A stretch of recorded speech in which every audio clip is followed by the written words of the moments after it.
Welcome back everybody, MC here with another video, and today I'm going to rank the mounts in Terraria. So let's get started. The first mount we have is the Basilisk, and that's dropped by the Basilisk in Terraria in hard mode. And the Basilisk is a horizontal mount, but is not anywhere near as good as the other mounts that are going to be in this list. So we're going to put it for C tier for now, and it might actually be moved a little bit lower as we go. Let's see. Then we have the bee, which is dropped by the queen bee, and it gives you a little bit of fly time, but honestly it's a bit more awkward than it is useful. So it's a fly at the end of the day, so we're going to put the bee, the fly, into F tier, because in my opinion it's useless. Let me know if you have any use for it. Then we have the book, which is dropped by Dark Mage, and it was only available in master mode. And this item is useful to negate fall damage very quickly if you're about to hit the ground. But other than that, I don't think you're going to get much use out of it. I think we're going to put this into B tier for now. Then we have the bunny, which you get from the angler as part of his quests, and it cancels fall damage, but it's quite slow and it's more for party mode in my opinion. So we're going to be putting this into C tier. Then we have the drill, which is very useful if you want to destroy blocks in your world, but you can't use items when you're in it. And because of that, it's not really a combat-based weapon.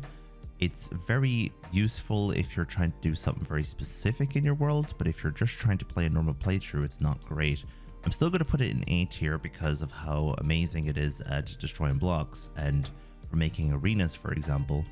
But by the time you get it and how difficult it is to make, plus the fact that you can't use items when you're in it, means it's not a combat ready item. Therefore, it's only A tier and not S tier. Then we have the goat, which is a master mode only item that's dropped by Wall of Flesh. It's pretty easy to get because of Wall of Flesh being farmable. So we're going to put it nice and high. It's very, very fast, but because of how the goat is used at a point in the game where you're not going to be using horizontal speed for bosses at that point, because a lot of the bosses will despawn if you go too fast. I'm only going to put it into A tier, and it's because it's combat ready, you can actually go horizontally and you can use weapons on it. I am going to put it above the drill unit, but I'm not going to put it into S tier. Then we have the lava shark, and lava shark is very useful if you want to fight bosses in lava. And I highly recommend doing that if you want to have a little bit of fun. But unless you're going to be making a huge arena in lava for some of the later bosses, maybe Duke Fishron for example, not really going to get much use out of this. So I'm going to put it into B tier because of how fast it does get. It gets 75 speed when it's in lava, which would be very useful if you wanted to make a lava arena in the ocean and then fight Duke Fishron for the next mount. But because of the lack of necessity to make lava arenas and how much of a pain in the ass they are to make, B tier. Then we have the cute fishron, which is very useful if you want to make a water-based arena, and it's dropped by Duke Fishron. And if you're making a water-based arena, you're probably going to be taking on something very specific, maybe Empress of Night. Probably daytime. I actually have to test Cute Fishron versus Empress of Light in a water arena. I'll do that in a future video. And because of how powerful this thing can get, I'm actually going to put this all the way up to A tier, and we're going to put it just behind the goat, but ahead of the drill containment unit. Then we have the golf cart, which is quick enough for what it is, I suppose, 41 horizontal movement speed. But when are you actually going to use this thing? So I'm actually going to put this into E tier straight away. It's practically useless and it's just for fun. Then we have the flamingo, which is another item that is better in water than it is in anything else. But I think you can pretty much pick almost anything in the game to spend your gold on rather than have to buy this from the zoologist. So I'm actually going to put this into F tier, and I'm going to put it actually right at the bottom, F for flamingo. Then we have the horses. So this horse is going to represent all the horses that you can get from the zoologist. They have a 46 horizontal movement speed, which is good, I suppose, especially if you don't have anything else at this point in your playthrough. But because of an upcoming mount that's going to be super important for a lot of the bosses pre-hard mode. We're going to have to put this quite low. So I think we're going to have to go for D tier because it's a donkey. Then we have the UFO, which used to be very useful, especially if you're playing classic mode. You can take out things like Moonlord with it. But unfortunately, if you're playing in master mode, the UFO is just not fast enough if you are going vertically or horizontally. If you're going diagonally, this thing is a little bit quicker, but who wants to fight bosses diagonally? So it's just a little bit too slow. And because of that, we're going to have to put this into B tier. What we used to be able to do with the UFO was we used to be able to remove our boots and our wings and use that for infinite flight to fight bosses.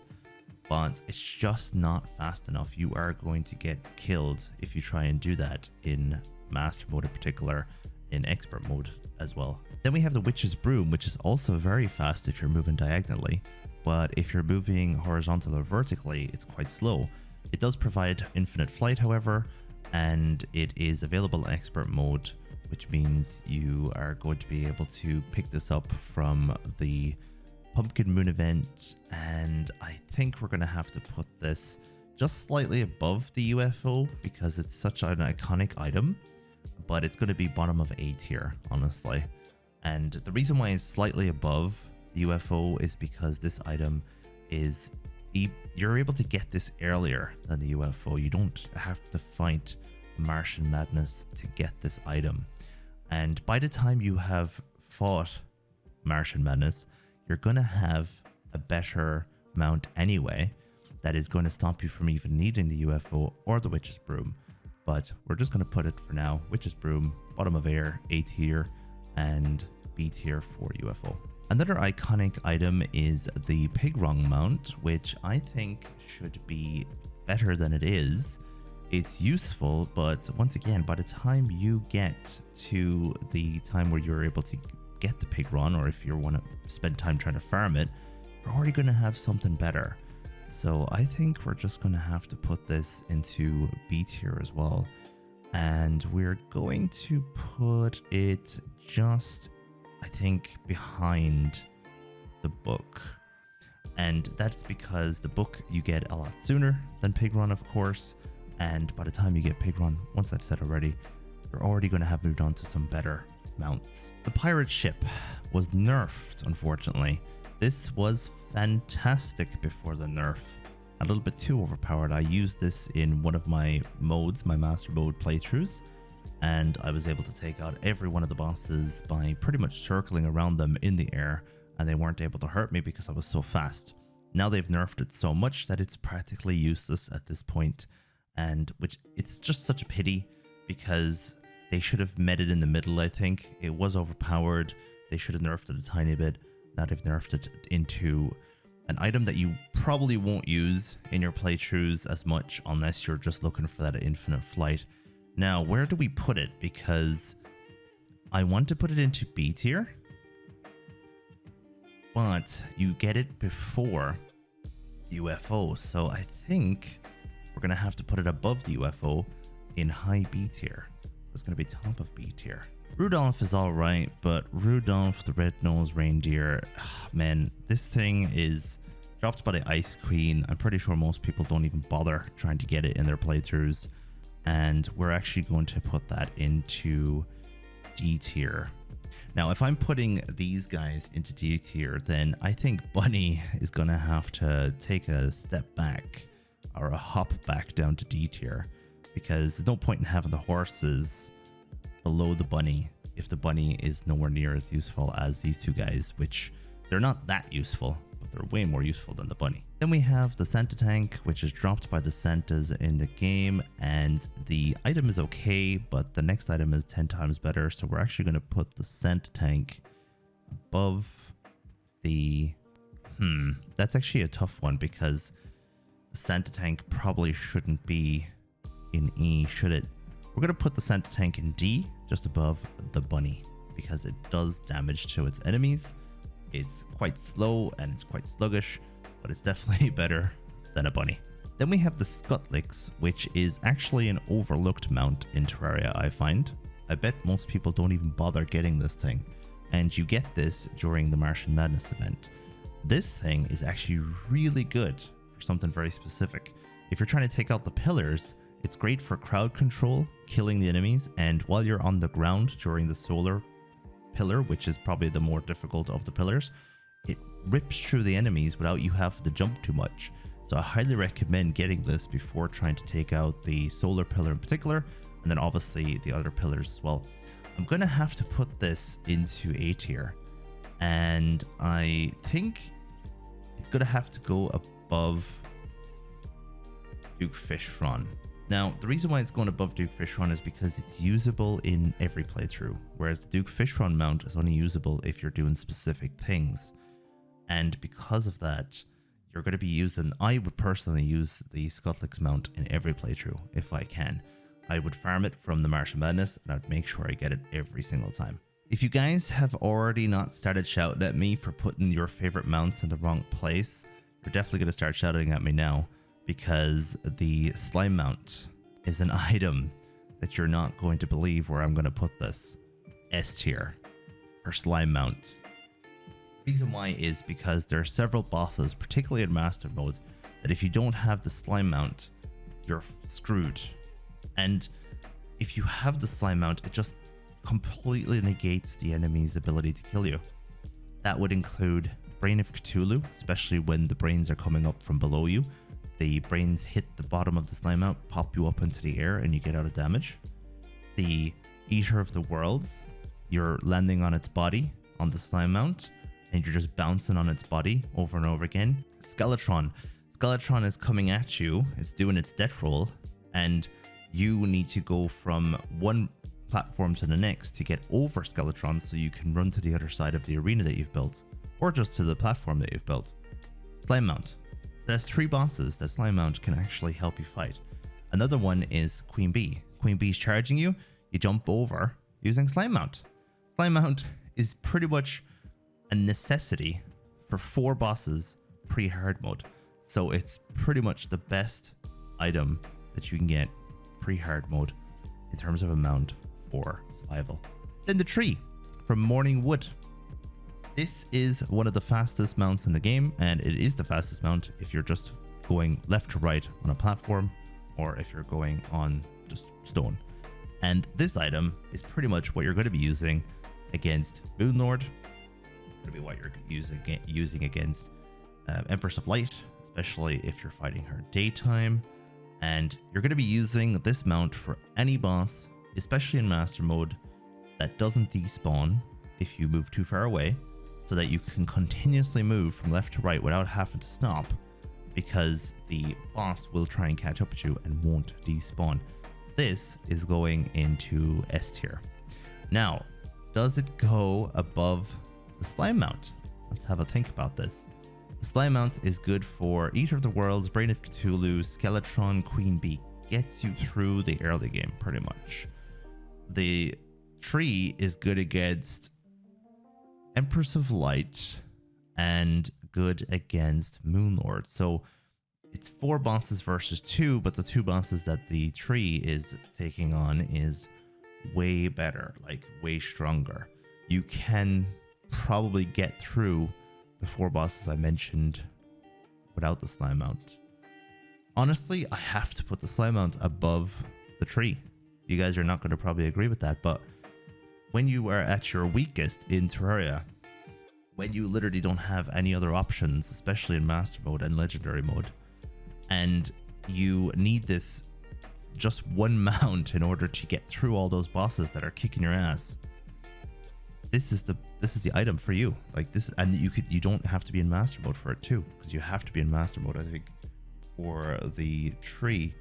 I think actually you can get the goat and the tree in master mode only, but you can get the slime mount in any playthrough. So that actually makes it even better that we're putting the slime mount ahead of the tree. Then we have the turtle, and the turtle is really good at swimming, and it allows you to breed in water, which is fantastic. But honestly, who uses the turtle in their playthroughs? You're probably going to be skipping this almost every single time. And because of that, we have to put that into C tier. It's just simply because of the fact that it's allowing you to breathe underwater, as I mentioned. But that's the only useful thing. It's great for when you want to look for water wading boots and stuff like that. But otherwise, you're just going to skip it. Then we have the unicorn mount. The unicorn mount is an item that you're going to be using if you're not playing master mode.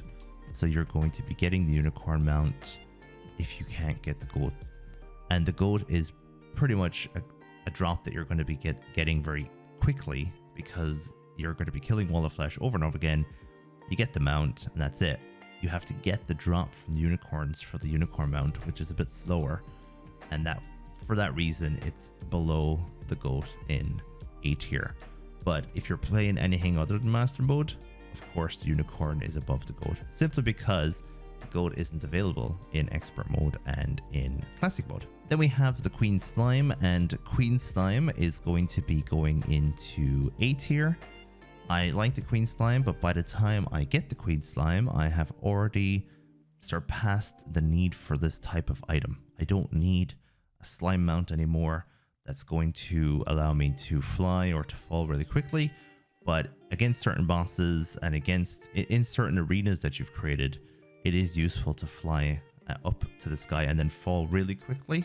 So if you're trying to do something clever, as in falling, then you're going to be using the queen mount. And yeah, I think the queen slime mount is A tier. So we have just a tiny bit of housekeeping to do before we wrap up and before I want to talk about any other little decisions we've made, and that is just something very small. I don't know why, but I feel like we did this the wrong way around. The turtle and the basilisk should be in D tier, and the two horse mounts, Rudolph and the normal horses, should be in C tier because they are useful and they're both going to give you horizontal movement. Whereas these two items, the turtle and the basilisk, I wouldn't say they're useless, but they're not great. You're probably going to skip them most of the time. Anyway, thank you very much for watching today's video. I will see you again in the next one. Let me know what you think of our tier list. Let me know which way you would change it yourself. Thank you one last time, and ta-ta!